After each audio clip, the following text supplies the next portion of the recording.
সুসুমা বাড়িতে এসে মাকে জড়িয়ে ধরে অনেকক্ষণ হাউমাউ করে কেঁদেছে। মা তো জানেন না মেয়ের কেন কাঁদছে। কারিমা ধরে নিলেন মেয়ে তাকে ছাড়া থাকতে কষ্ট পাচ্ছিল, তাই কান্না করছে। কারিমা মেয়ের মাথায় হাত বুলিয়ে দিয়ে বলল, একদিনই এত কান্নাকাটি করছিস, সারা জীবন মাকে ছাড়া থাকবি কি করে? আমাকে ছাড়া তো থাকতেই হবে, এটাই তো মেয়েদের ভবিষ্যৎ রে মা। মা আমি তোমাকে ছেড়ে যাব না আর। দেখো পাগলি মেয়ের কথা, এটা কি করে হয়? মেয়েদের বিয়ে হলে শ্বশুর ঘরই তো আসল ঘর রে মা। মা আমি আজকে তোমার থেকে কয়েক পদ রান্না করা শিখতে চাই। আজকে রুটি বানাতে পারিনি। সে কি রে, তুই নতুন বউ, তোকে দিয়ে কি রান্না করিয়েছে তোর শাশুড়ি?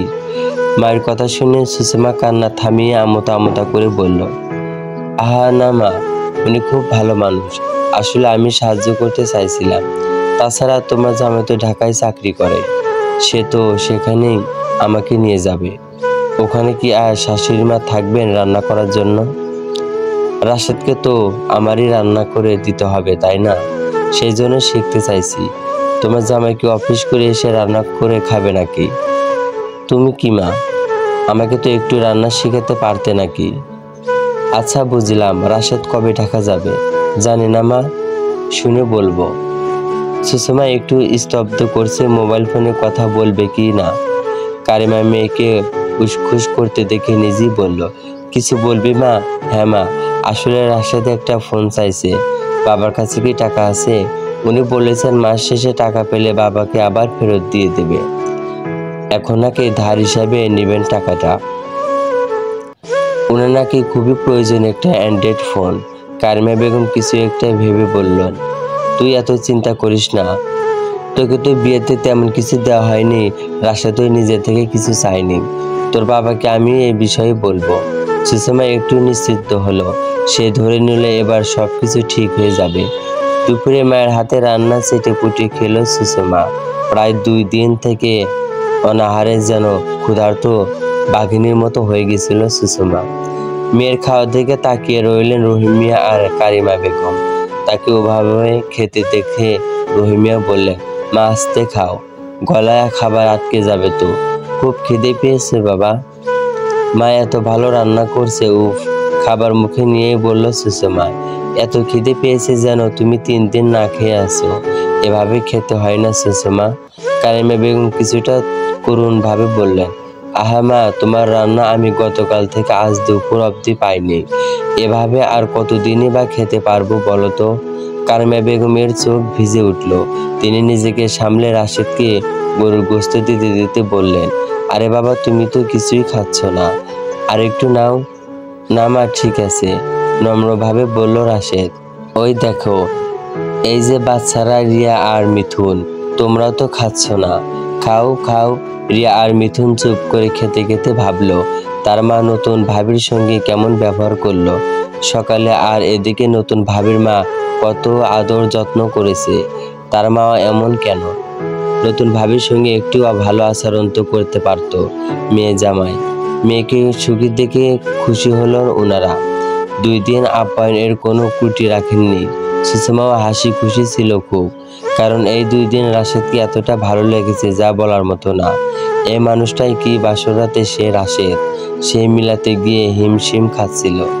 আসার সময় রাশেদের হাতে 20,000 টাকা গুঁজে দিয়েছেন রহিম মিয়া। রাশেদের 2 চোখ চকচক করেছিল টাকা দেখে। রাশেদের ছুটি শেষ হলে সুষমাকে নিয়ে ঢাকায় চলে এলো। অবশ্য আসার সময় শাশুড়ি কটু কথার অভাব হয়নি, যেটা মুখে এসেছে বলেছে। সুষমা দাঁতে দাঁত চেপে সবটা সহ্য করেছে। রাক্ষসী ডাইনি এসে আমার ছেলেকে আমার থেকে আলাদা করে দিল। আমার ছেলে আমার কথা শুনছে না, এমন নানান কটু কথা বলেও খ্যাত হয়নি তিনি। আজকে রাশেদকে নিজের হাতে রান্না করে অফিসে গিয়ে চমকে দেবে সুষমা। একদিন হয়েছে তারা এখানে এসেছে, বিয়ের 8 দিনের মাথায় সে জীবনে প্রথমবারের মতো রান্না করলো। আর অফিসে ঢুকেই দেখতে পেল প্রাণপ্রিয় স্বামীর সাথে অন্য নারীকে ঘনিষ্ঠ অবস্থায়, যা প্রথম পর্বে উল্লেখ করেছিলাম, তাই এখানে আর উল্লেখ করলাম না। নিজের কয়েকদিনই আগেই বিয়ে করা স্বামীকে অন্য নারীর সঙ্গে দেখে সহ্য কিভাবে করবো সে তো মানুষ। অফিস থেকে উম্মদের মতো দৌড়ে বেরিয়ে এলো সে। কষ্টের মাত্রা বেড়ে 3 গুণ হয়ে গেছে রাশেদের চুপ করে থাকায়। কেবলই নির্বাক হয়ে রাস্তা দিয়ে হেঁটে যাচ্ছে সে। শাড়ি আঁচল লুটেপুটে খাচ্ছে রাস্তায়। ঠোঁটের লাল লিপস্টিক কাজল 2 হাতে মুছে ফেললো সে। সারা মুখের এলোমেলো অবস্থা, আর চোখের পানিতে ভিজে ওঠা কপাল। এত কষ্ট কেন হচ্ছে? সে কি কল্পনাতেও ভেবেছিল রাশেদকে চমকে দিতে? এসে নিজেই এত বড় চমক পাবে। রাশেদের এমন ভালো মানুষ কি তবে সব ছলনা? তখন স্বাভাবিক থাকলে এখন নিজেকে কিছুতেই সামলাতে পারছে না। রাশেদ পেছনে পেছনে ছুটে আসছে সুষমাকে বোঝাতে। সুষমা, দাঁড়িয়ে যাও, তুমি যা দেখেছো তা সত্যি নয়, আমার কথা শোনো। সুষমা চোখের পানি মুছে ফিরে চাইল। ক্রুর কণ্ঠে বলল, আমাকে মিথ্যা বলে লাভ নাই, আমি এতটাও বোকা নয়। দেখো, মাঝে মধ্যে চোখের দেখা ভুল হয়, আমাকে বলার সুযোগ দাও। আপনি বলতে চাইছেন আমি নিজের চোখে অবিশ্বাস করব? দেখো, আমি বলছি না তুমি ভুল দেখেছো, আমার কথাটা তো শুনবে। আমার কিছুই শোনার নাই, তীব্র রাগে বলল সুষমা। একটু অটো পেতেই তাতে চেপে বসলো। রাশেদ এখানে আর বোঝাতে চাইল না কিছু। যা বোঝানোর বাড়ি গিয়ে বোঝাবে ভেবেই আবার ফের অফিসে চলে গেল। রাশেদ অফিস থেকে এসে সুষমাকে বোঝাতে চাইল ভালোভাবে, কিন্তু সুষমা তার কথাই শুনতে চাইছে না। কোনোভাবেই যখন কাজ হচ্ছিল না, তখন সে জোর করে সুষমার হাত টেনে ধরে রুমে নিয়ে এলো। সুষমা তীব্র রেগে বলল, এভাবে হাত ধরে টানছেন কেন? কি করব? আমার কথাই শুনতে চাইছো না তুমি? অল্পতেই যে জিনিস পাওয়া যায় তা তো সবসময় মূল্যহীন, তাই না? আমিও তো আপনার কাছে তেমনই একটা জিনিস মাত্র, তাই আমার মূল্যটা এতটা ফিকে আপনার কাছে। কে বলেছে তোমার মূল্য নেই? তুমি যেন জেনে বসে আছো সবকিছু। বোঝা যায়, জানতে হয় না। মানুষ চিনতে আমি পারিনি, তুমি ভুল বুঝছো। কি দারুণ অ্যাক্টিং করেছেন, বাহ। আচ্ছা, তুমি আমাদের এরকম ফ্যাককলি চুমু খেতে দেখেও এতটা নির্লিপ্ত ছিলে কি করে? বাইরেটাই দেখেছেন, ভেতরে দংশিত হওয়া ক্ষত দেখতে পাননি। আচ্ছা, ধরুন আমি কোনো ছেলের সঙ্গে ওইভাবে চিপকে আসি, আপনার ঠিক কেমন অনুভূতি হবে? সে এসব কি কথা? তুমি কেন অন্য একটা ছেলের সঙ্গে ওভাবে থাকবে? এরকম কিছু আমি মেনেই নেব না। সুষমা তাচ্ছিল্যের সাথে হাসলো রাশেদের উত্তর শুনে। বলল, বলুন আপনার কেমন অনুভূতি হতো? যার সঙ্গে ওভাবে চেপকে থাকতে তাকে খুন করার মতো অনুভূতি হতো। এক্সট্রালি আমারও ঠিক এমনই অনুভূতি হচ্ছে, কিন্তু আপনি তো আমার স্বামী। আপনাকে না পারছি ঘৃণা করতে আর না পারছি ভালোবাসতে। ওই মেয়েটাকে যদি খুনও করতাম, আমার লাভের লাভ কিছুই হতো না। আসলে আমি যেমনই হই না কেন, আমি তোমাকে অন্য কারোর সঙ্গে সহ্য করতে পারবো না। আর তোমার মতো পবিত্র একজন মেয়েকে নিয়ে এরকম বাজে চিন্তা ভাবনা আমার মনে কখনোই আসেনি। আমি কল্পনাতেও তোমাকে নিয়ে এসব ভাবতে পারি না। আমি আমার জীবনে অনেক নারীর সান্নিধ্য পেয়েছি, কিন্তু তোমার মতো একটাও মেয়ে আমি পাইনি। তুমি পবিত্র ফুল, তোমার কোনো কলঙ্ক নেই। আর আমি নিশাকে কিস করিনি, ও আমাকে করেছে। আমি সত্যি বলছি, আমি ওর প্রতি একটুও ইন্টারেস্ট না। আমাকে ও আগে থেকেই ভালোবাসতো। আর আজকে আমার বিয়ের খবরটা মানতে পারিনি, তাই ওভাবে প্লিজ ভুল বুঝিও না। আপনি সত্যি বলছেন? হ্যাঁ রে বাবা, আমি আমার বউকে মিথ্যা বলবো? আপনি শুধু আমাকে ভালোবাসেন, এর আগে কাউকে কখনো ভালোবাসেননি। একদম না, কোনো মেয়েকেই ভালোবাসতে পারিনি আমি তোমাকে প্রথম থেকেই ভালোবেসে ফেলেছিলাম, তাই অনেক কষ্ট করে বাড়িতে তোমার কথা বলি। আমি তোমাকে ভালোবেসে বিয়ে করেছি, এটা মা জানলে কখনোই তোমাকে দিয়ে বিয়ে দিতেন না। মা এসব পছন্দ করেন না, তাই আমি মাকে অন্যভাবে হাত করে তোমাকে আমার করে নিয়েছি। আপনি মাকে কি বলেছিলেন সেসব তোমার না জানলেও চলবে। আসো তো, বুকটা কেমন খাকা করছে তুমি বিহীন। মানে এখন একটু বুকে আসো। সুষমা রাশেদকে বিশ্বাস করে জোরে ধরে কেঁদে দিল। মনের রাগ পুষে রাখলেও সম্পর্ক নষ্ট হয়, অভিমানে দূরত্ব সৃষ্টি হয়, কিন্তু সব ভুলে ক্ষমা করে দিল প্রত্যেকটি সম্পর্ক স্থায়ী হয়। সুষমা আর রাগ করে থাকতে পারল না রাশেদের ওপর। রাশেদ যেন হাফ ছেড়ে বাঁচল, ফোঁস করে নিঃশ্বাস ছেড়ে হাসলো অদ্ভুতভাবে। সুষমায় এমন মনে হয় তার মতো সুখী এই ধরনীতে আর কেউ নেই। কারণ রাশেদ আগের থেকে অনেকটাই ভালোভাবে কেয়ার করেছে এখন। তার মা ঠিকই বলে, ভালোবাসা দিয়ে দুনিয়ায় সবকিছু জিতে নেওয়া সম্ভব। রাশেদ অফিস থেকে এসে জানালো কালকে তার বাবা মা ভাই বোন সবাই আসছে। এখন থেকে তারাও শহরে থাকবে। সুষমার মুখটা শুকিয়ে একটুখানি হয়ে গেল। তারা সবাই আসবে এটার জন্য না, শাশুড়ি মায়ের করা ব্যবহার এর কথা ভাবতে ভয় পাচ্ছে সে।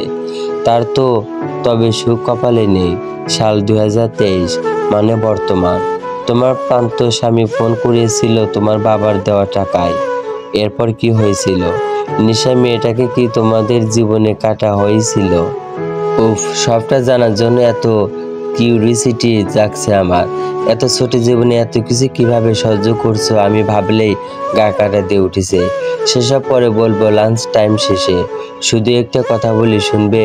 শুনলে তোমার পিলে চমকে যাবে। কি কথা? সুষমা উঠে দাঁড়িয়ে একটু ঝুঁকালো রিক্তার দিকে, রহস্য ভরা কণ্ঠে বলল, ওই ঘটনার পর নিশা নিরুদ্দেশ হয়ে গেছিল। নিখোঁজ হওয়ার 1 সপ্তাহ পর নিশার মৃতদেহ পাওয়া যায় ময়লার স্তূপে। সত্যি চমকে উঠে রিক্তা, বিস্ফোরিত কণ্ঠে বলে, কি? নিশা নামের মেয়েটা মারা গেছে? কেউ খুন করেছিল জঘন্যভাবে। পুলিশ খুনিকে ধরেছিল? উফ, কোনো রকম খুনি রাখেনি। রিক্তা ভয় পেল। তার শরীর বোধহয় মৃদু কাঁপছেও। তা দেখে সুষমা ফিসফিস করে বলল, তুমি কি আমায় খুনি ভাবছো নাকি? এভাবে দেখছো যে? রিক্তা মেয়েকে হেসে কোনো রকম বলল, আরে কি বলো? তোমার মতো এমন হাম্বল মানুষ কিভাবে হতেও তো পারে আমি খুন করেছি। তুমি একটু খুনির সঙ্গে বন্ধুত্ব করছো। রিক্তা আর ভয় পেলেও এমতা কথায়। সে কি তবে একজন ক্রিমিনাল এর লাইফ স্টোরি শুনেছে? রিক্তা এমন অবস্থার দিকে হো হো করে দম মাটিতে হাসলো সুষমা।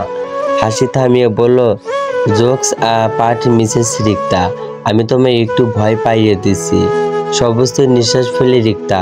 সুষমা তা লক্ষ্য করে বলল, এরপর আমার লাইফ স্টোরি না শোনাই ভালো হবে তোমার জন্য। আশা রাখছি আমার আগ্রহ দেখাবে না। পরিস্থিতি স্বাভাবিক করতে রিক্তা বলল, ওই যে দূরে তাকিয়ে দেখো সুষমা, রোজ ছেলেটাকে দেখে দাঁড়িয়ে থাকে, তোমায় মুগ্ধ হয়ে দেখে। আমার মনে হয় ওই লোকটা তোমায় পছন্দ করে। ভয়ে তোমার সঙ্গে কথা বলে না। তুমি যা গম্ভীর হয়ে থাকো। সুষমা দুর্বোধ্য হাসলো, হেসে বলল, ভয় পাই না, উনি বাস শক্তিহীন। আমি তাকে চিনি অনেক বছর থেকেই। নাম মিরাজ। সেও রাশেদের মতোই আমার জীবনে একটা কালো অতীত। ও সরি, কালো অতীত কথাটা বোধহয় এই ব্যক্তিটার জন্য প্রয়োজন্য নয়। ওনাকে দেখে বোঝার উপায় নেই উনি কথা বলতে জানেন না। উনি যেহেতু কথা বলতে জানেন না, তবে তোমার সঙ্গে পরিচয় কিভাবে হলো সে অনেক লম্বা কাহিনী। আমি বারণ করেছিলাম এভাবে আমার জন্য অপেক্ষা করবেন না। উনি শোনেননি, দূর থেকে দেখে চলে যায়। আমাকে কাগজে লিখেছিল, কথা না বলো, তোমাকে দেখা থেকে বঞ্চিত করো না। এটা আমার অধিকার, ধরে নাও। আমার না হয়, কিন্তু এই ছোট্ট অধিকারটা আমার থেকে কেড়ে নিতে কোনোভাবেই পারবে না। আমি এই পর্যায়ে কিছু বলতে পারিনি। ভারী অদ্ভুত তো মানুষটা। তুমি ওনাকে গ্রহ করেছো না কেন সুষমা? আবারও হাসলো সুষমা, বলল, আমি আমার অনিশ্চিত জীবনের সঙ্গে ওনার মতো একজন ভালো মানুষকে জড়াতে চাই না। অনিশ্চিত মানে? না মানে আমি ডিভোর্সে, আর সে এখনো আমার পথে বসা থেকে বিয়ে থা করেনি। উনার নাকি বিশ্বাস একদিনও আমি উনার হব না, কিন্তু আমি তো জানি তা সম্ভব না কোনোভাবেই। যদি তাকে যথাযথভাবে ভালোবাসা দিতে না পারি, তবে অনিশ্চিত ভবিষ্যৎ কেন নেব? একজন মানুষকে শুধু শুধু কষ্ট দিয়ে কি লাভ? দেখো সুষমা, আমি বলি কি, তুমি নিজের জীবনটাকে আর একবার সাজানোর চেষ্টা করতে পারো। যে চলে গেছে তার মতো নিকৃষ্ট একজনকে ভালোবেসে একজন ভালো মানুষকে কষ্ট কেন দিচ্ছ? সে বোবা বলে কি এত তৃপ্তা তাকে গ্রহণ করতে? আমাকে দেখে কি মনে হয় সে আমি কারোর একটা প্রতিবন্ধকতাকে হেয় করব? আর তোমাকে কে বললো আমি এখনো আমার প্রাক্তনকে ভালোবাসি? তাহলে নিজেকে একটা সুযোগ দিচ্ছ না কেন? সুষমা হতাশায় শ্বাস ছেড়ে বলল, তুমি বুঝবে না রিক্তা, কিছু মানুষ ভাগ্যকে নিজের হাতে গড়ে, আবার কারো কারো কাছে ভাগ্য আপনি এসে ধরা দেয়। এই দুটো কোনোটার মধ্যে আমি পারি না। সুষমা আর রিক্তার আর কথা হয়নি। অফিস থেকে ফিরে রোজগার মতোই ফ্রেশ হয়ে বাবাকে ওষুধ খাইয়ে দিল। নিজেও খেয়ে অফিসে টুকটাক কাজ করে শুয়ে পড়ল। ঘুমের মধ্যে দেখলো একটা প্রিন্স গাউন পরা ছোট্ট বাচ্চা দৌড়ে এসে ছুটে আসে তার দিকে। তার দৃষ্টি ঘৃণায় ভরা, মুখের আদালতে বিরক্ত আর তীব্র আক্রোশ। সুন্দর চেরির মতো ঠোঁট দুটো নাড়িয়ে আধো আধো কণ্ঠে বলছে, তুমি আমায় কেন মেরে ফেলেছো? এতটা কষ্ট কেন দিলে আমায়? আমি না তোমার মেয়ে, মা হয়ে আমাকে শেষ করে দিলে, এতটা নিষ্ঠুরভাবে হত্যা করলে আমায়। বিশ্বাস কর মা, আমি তোমাকে মারতে চাইনি। আমি যদি তোমাকে বাঁচিয়ে রাখতাম তবে যে তোমাকে আরো কষ্ট পেতে হতো। তার থেকে ভালো হয়েছে তোমাকে কোনো রকম কষ্ট না দিয়ে এই দুনিয়ায় তিক্তা দূষিত নিঃশ্বাস থেকে বাঁচিয়ে দিয়েছি। আমি তো ঠিক করেছি? বলো বলো, ঠিক করনি? মুহূর্তে রাগ মিশ্রিত আঁখি অশ্রুসিক্ত হলো, কণ্ঠ খাদে নামিয়ে কান্না মাখা গলায় বলল, আমায় এত যন্ত্রণা দিলে মা, এতটা যন্ত্রণা কি আমার পাওয়া না ছিল? বাচ্চাটি অন্ধকারে মিলিয়ে যাচ্ছে আস্তে আস্তে। তাকে ঘৃণা করছে, ভীষণভাবে ঘৃণা। এই চোখে কারোর জন্য ভালোবাসা তৈরি হতে পারে না। যেও না মা, শুনে যাও, মায়ের কথা একটিবার শুনে যাও, যেও না। সুষমা চিৎকার করে উঠে বসলো। এমন বাজে স্বপ্নে সে প্রায় প্রতি রাতে দেখে থাকে। তার মেয়ে, তার সন্তান এই পৃথিবীতে আলো দেখতেই তাকে সে নিঃশেষ করে দিয়েছিল। সে চায়নি তার মতোই একটা নিকৃষ্ট জীবন তার মেয়েও পাক। এত অন্ধকার সে মেনে নিলেও নিজের সন্তানকে এই অন্ধকারে মিলিয়ে যেতে দিত না। তাই তো শেষ করে দিয়েছে। বেঁচে থাকলেই তো এমন অন্ধকারে হারাবে। মেয়েদের জীবনটাই তো সকল পুরুষ মানুষের কাছে পুতুল খেলা, জাস্ট আ পেপেট গেম। হ্যাঁ, সুষমার গাল বেয়ে টপ টপ করে জল গড়িয়ে পড়ল। প্রতিবারের মতোই আজকের রাতও তার নির্ঘুম যাবে। সে বারান্দায় গেল। রাত 12টা বাজে। তারা চট্টগ্রাম এসেছে প্রায় বছর খানেক হলো। রাস্তায় হলুদে নীলাভ আলোয় একটা তীক্ষ্ণ ছায়া অবয় দেখা যাচ্ছে। সুষমা জানে ঢাকা থেকে মানুষটা একমাত্র তার জন্যই এসেছে। রাস্তায় দাঁড়িয়ে থাকবে ঠিক এই সময়টাতে। পাশে বিল্ডিংয়ে উঠেছে যাতে সকাল বিকাল তাকে দেখতে পারে। আচ্ছা, এই সময় যে তার ঘুম ভেঙে যায় এটা সে জেনেই কি এখনো ঠিক এই সময়টাই দাঁড়িয়ে থাকে? এখন যা ব্যাপক মশার উপদ্রব বেড়েছে, তাতে করে এর লোককে খেয়ে শরীরে রক্ত শেষ করে দিবে। সুষমায় কেমন যেন লাগলো। রোজ রোজ এই লোক এখানে দাঁড়িয়ে থাকবে কেন? অসুস্থ হলে কার দায়? যেহেতু তার জন্য দাঁড়িয়ে থাকে, তাহলে অসুস্থ হলে কি সেটার দায় তার ওপর বর্তাবে? ও তার দায় হবে কেন? সে কি বলেছে এখানে দাঁড়িয়ে থাকতে? সুষমা গট করে ঘর থেকে বেরিয়ে এলো। ঠিক করলো আচ্ছা মতো শাসাবে আজ। আস্তে করে গেট খুলে ঠিক মুখোমুখি দাঁড়িয়ে পড়লো লোকটার। বুকের নিচে দুই হাত আড়াআড়ি ভাবে ভাঁজ করে দাঁড়ালো। লোকটা কি চমকে উঠলো তাকে দেখে। এই ঘন কালো চোখে কি যেন একটা খেলা করে সব সময়। তার শরীর ঠোঁটে সব সময় তো মতো মিষ্টি হাসি। তাকে দেখে হাসিটা প্রসারিত হলো। সে হাসিকে গুরুত্ব না দিয়ে সুষমা তেজি কণ্ঠে বলল, এই সমস্যা কি আপনার? এখানে এত মশার মধ্যে কেন দাঁড়িয়ে থাকেন প্রত্যেক দিন? একদম এখানে দাঁড়িয়ে থাকবেন না, আমি বারণ করলাম। এই বুড়ির পিছনে আর কত ঘুরবেন? আমি বুড়ি হয়ে গেছি, দেখেন না আমাকে কি আর শাড়ি পরে আগের মতো সুন্দর লাগে? উফ, নাকটা ধ্যাবড়ানো, ঠোঁট বেঁকে গেছে, বয়স বেড়ে চামড়া ঝুলে গেছে, স্কিন টোন কালচে হয়ে গেছে।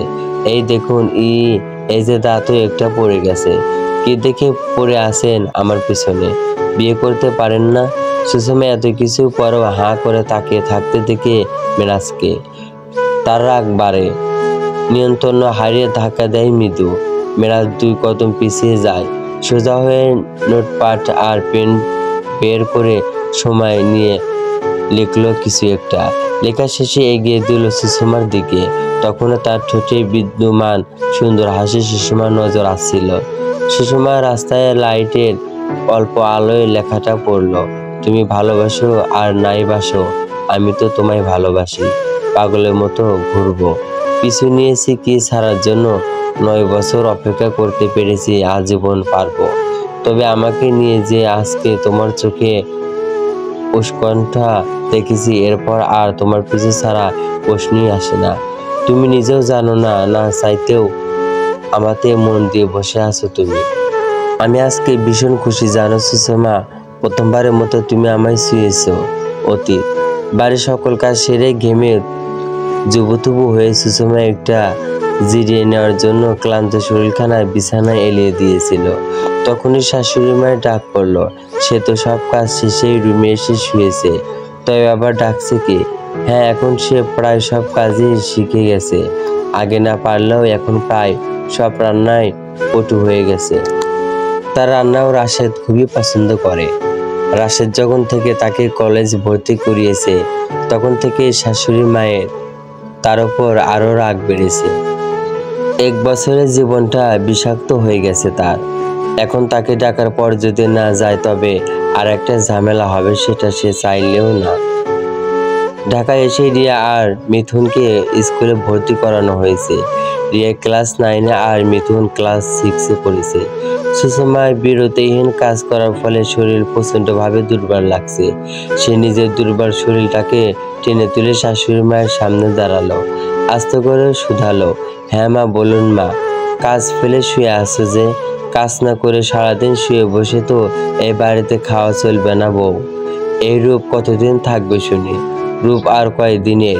নিমতা ফুল যত দিনের।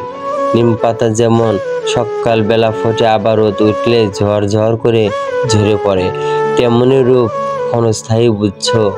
এত বয়সে থেকে রূপ বাড়িয়ে লাভ নাই। সুষমার শাশুড়ি মায়ের মুখের উপর কথা বলল না। লোকে শুনলে কি বলবে? লোকে বলবে বউ শাশুড়ি কাটকি, কি লজ্জা কথা। সে মননীয়ভাবে বলল, মা সব কাজ তো করা শেষ। বললেই হলো সব কাজ শেষ। চাল বেছেছো? হ্যাঁ বেছেছি মা। তাহলে কাপড় ধুয়ে দাও। এটাও করেছি। ভাত রান্না হয়েছে, তরকারি সবজি রাশিদের জন্য পাবদা মাছ রেখেছো, ঘর মুছেছো? হ্যাঁ মা। এত তাড়াতাড়ি? আচ্ছা এখানে দাঁড়াও, আসছি। পূজা রুমে গেলেন, আলমারির খুঁজে একটাও কাপড় পেলেন না। তিনি ক্রোধে গর্জ করে উঠে বললেন, আমার কাপড় চোপড় সব কই? আরিয়া মিথুনের কাপড়ও তো দেখছি নেই, কোনো কাপড়ই নেই ধোয়ার। হতভম্ব পূজা কিছুক্ষণ দাঁড়িয়ে সুষমার দিকে তাকিয়ে রইলেন। এই মেয়েকে এত জ্বালাতন করেও কাজ হচ্ছে না, কোনোভাবেই ছেলে ঘাড় থেকে নামতে পারছে না তিনি। এই বউ বিদয় করে টাকাওয়ালা বাবার কোনো মেয়ের সঙ্গে ছেলের বিয়ে দেবেন ভেবে রেখেছেন, কিন্তু বিয়ের পর থেকে এই 1 বছর পর্যন্ত এত অত্যাচার করার পরও এই মেয়ে পড়ে আছে এখানে। সুষমাকে আরও জ্বালাতো, পুরো ঘরে ছাই ছিটিয়ে দিলেন। এই ছাইগুলো রাশেদ এনেছিল মাছ কাটার কাজে লাগবে বলে। ছোট মাছ বা বড় মাছ এগুলো তো আর ছাই ছাড়া কাটা সম্ভব না। শাশুড়ি মা যে এমন একটা কাজ করবে সেটা তার ধারণাও ছিল না, তাই বলে ইচ্ছা করে এভাবে ঘর নোংরা করবে। এটা কি শুধুই তাকে বসে থাকতে দেখতে চায়? না, সেজন্য ঘরটা নোংরা। দেখছো না, মুছে ফেলো, আমি এখনই আসছি। এসে যেন দেখি ঘর মোছা শেষ। বলেই সুষমা হতবিম্বল হয়ে মুখখানা পিছনে ফেলে চলে গেলেন পূজা। ছাদে গিয়ে আগে জেদে ধোয়া কাপড়গুলো ছাদেই ফেলে পা মারিয়ে নোংরা করে হাতে নিয়ে ফিরে এলেন। এই নাও তোমার কাজ। কাপড়ে এক ফোঁটাও ময়লাও যেন না থাকে, না হলে বুঝতেই পারছো কি হবে। এখন কাজ আছে তো বসে থাকা লাগবে না, কাজ করে নাও। রাশেদ আসবে খেতে। সময় মতো যেটা টেবিলে রেডি থাকে। সুষমা ঘর মোছা শেষ হয়নি, আবার এরকম একটা কাজ এসে হাজির হলো। এই মুহূর্তে অবাকের চরম পর্যায়ে চলে গেছে সুষমা। এতটা বিকৃত মন মানসিকতা কারোর কি করে হয়? এই মহিলার মন কি সে কখনোই পাবে না। সে ঘর মুছে শেষ করে কাপড় নিয়ে ধুয়ে দিল। কাপড় ধোয়া শেষে আবার ছাদে গেল, কিন্তু এবারে একটা কৌশল অবলম্বন করলো। কাপড়গুলো না শুকাতে দিয়েই ওভাবেই ছাদে রেখে চলে এলো। গোসল করে বাথরুম থেকে সুষমার কাজে কাপড় চাইলো পূজা। কাপড় এনে দিতে বলল, সুষমা এনে দিল। ভেজা কাপড় থেকে গর্জে উঠলেন পূজা। দাঁত কিরমির করে বলল, এই ভেজা কাপড় আমি পরবো? সুষমা একটু হেসে উত্তর দিল, আমি তো জানি না মা, এগুলো তো পরে ধুয়ে দেওয়া হয়েছে, তাই হয়তো শুকায়নি।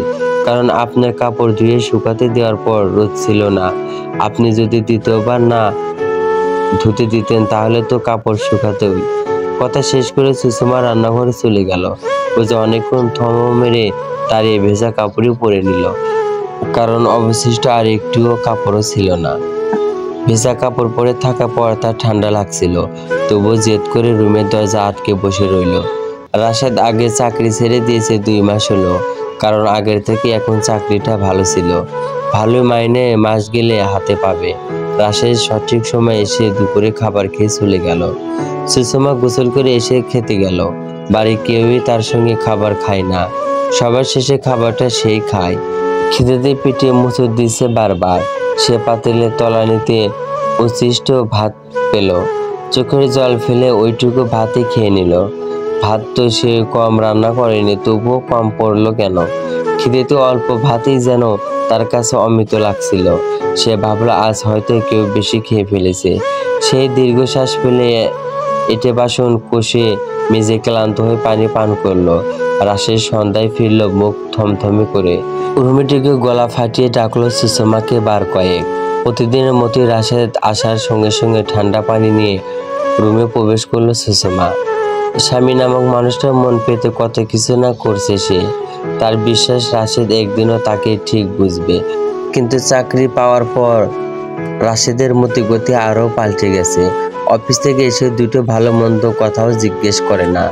সে খেয়েছে কিনা, সারাদিন কি করেছে, সময় কাটিয়েছে বাড়িতে। অফিসে গিয়ে আগে যেটুকু 2 মিনিটের জন্য কল দিত, এখনও তা বন্ধ করে দিয়েছে। এখন অফিস থেকে এসে অফিসে কাজ করবে, নয়তো ফোনে কথা বলবে। ঘন্টার পর ঘন্টা এসে কথা বলবে, কোনো সমস্যা নেই। কিন্তু তাকে দেখতেই বিরক্তিতে মুখটা পাংকুটে করে ফেলে। সে কিছু জিজ্ঞেস করলেও বলবে, অফিস থেকে কত জরুরি কল আসে জানো? বাড়িতে শুধু বসে বসে খাও। আমি কাজ করে এসে রোজ রোজ তোমার এসব ন্যাকামো সহ্য করতে পারি না। আমি অনেক টায়ার্ড, আমাকে একা ছেড়ে দাও। এই সময়ে সে রাশেদকে একই সঙ্গে ভালোবাসে, আবার ঘৃণাও করে। কোনো ব্যক্তি বিশেষের প্রতি এরকম দৌবত্ব অনুভূতি হওয়ার কারণ সে জানে না। অবশ্য রাশেদের প্রথম নয়, তার শাশুড়ি মায়ের প্রতিও সে এরকম অনুভব করে। সে প্রতিবাদও করতে পারে না, আবার এখান থেকে পালাতেও পারে না, বাবার সম্মানের কথা চিন্তা করে। 1 বছর হয়েছে বিয়ের, এর মধ্যে যদি শরীরে টিপসি তকমা লেগে যায়, তবে যে লোকে তাকে আর তার পরিবারকে ছিছি করবে। এই সমাজে বেঁচে থাকাটা তার জন্য দুর্বিষহ হয়ে উঠবে। কিন্তু আজকে রাশেদ অফিস থেকে আসার পর অত্যন্ত ভয় রুমে যেতে পারছিল না সুষমা। রাশেদকেও অদ্ভুত লাগছে। সে রুমে যেতে সুষমার হাতে গ্লাস দেখে আছড়ে ফেলে দিল রাশেদ। রাগে ক্রোধে ভাঙা কাজ তুলে তার হাতে বসিয়ে দিল। সুষমা চিৎকার করে উঠল। হাত থেকে গল গল করে রক্ত পড়তে লাগলো। সুষমা চেঁচাতেই পূজা জানালা দিয়ে দেখলো ঘটনাটা। কোনো রকম ভ্রুক্ষেপ না করে আবার নিজের ঘরে গিয়ে পায়ের উপর পা তুলে বসে রইল। রিয়া মিথুন ভয়ে গুটি সুটি মেরে বসেছিল এক জায়গায়। সুষমার শ্বশুর বাড়িতে ছিল না। উনি থাকলে হয়তো এত কিছু ঘটনার সুযোগ পেত না রাশেদ। ঘটনা আস্মিকতায় হসকচিয়ে গেল সুষমা। কি হয়েছে সে কিছুই বুঝল না। রাশেদ সুষমাকে চেপে ধরে হেসে বলল, তোর নাগরে যে রোজ রোজ চিঠি দেই, আমি কি জানি না? আজকে আবার দেখি বাড়ির সামনে দাঁড়িয়ে আছে। কলেজে ভর্তি করেছি কি তোকে এগুলা করার জন্য? তোর নোংরামি আজ আমি বন্ধ করে দেব।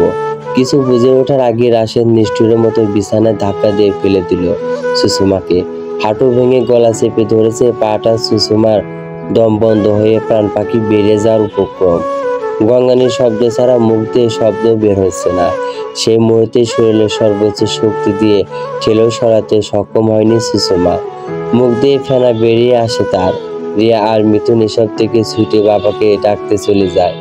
শেষের সময়ে সুষমার চোখ বেয়ে পানি পড়া উপচে পড়েছিল। চোখ বন্ধ হওয়ার আগে তাকে ছেড়ে দিয়েছিল রাশেদ।